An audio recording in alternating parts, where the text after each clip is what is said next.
서해 공무원 피살 사건 당시에 이해하기 힘든 정황들이 하나둘 드러나고 있는데 남북관계 주무부처인 통일부도 사실상 아무런 역할을 하지 못했던 것으로 드러났습니다. 당시 통일부는 공무원이 살아있다는 사실도 알지 못했고 사건 관련해서 다른 부처와 자료를 주고받은 것도 없는 것으로 국민의힘 조사에서 확인됐습니다.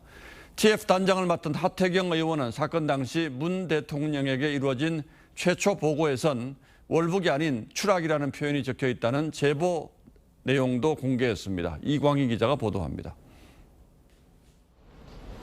해수부 공무원 피격 사건 진상조사 TF가 해경, 국방부 등에 이어 오늘은 통일부를 찾았습니다.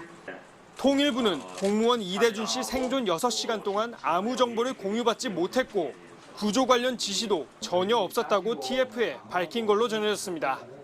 구조를 해달라.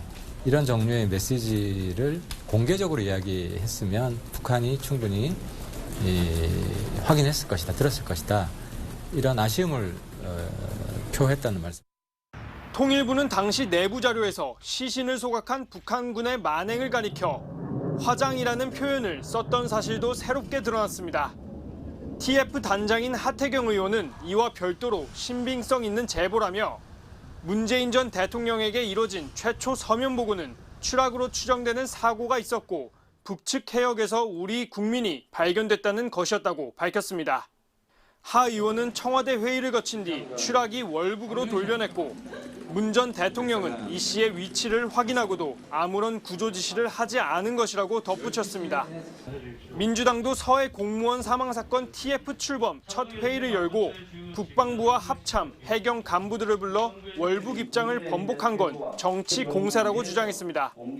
새로운 증거나 정황은 제시하지 않았으며 월북 의도가 없었다는 명확한 증거를 내놓지 않았습니다. 또 해경과 국방부의 지난 16일 기자회견에 현 대통령실 안보실이 연관돼 있다는 주장도 내놨습니다. TV조선 이광희입니다.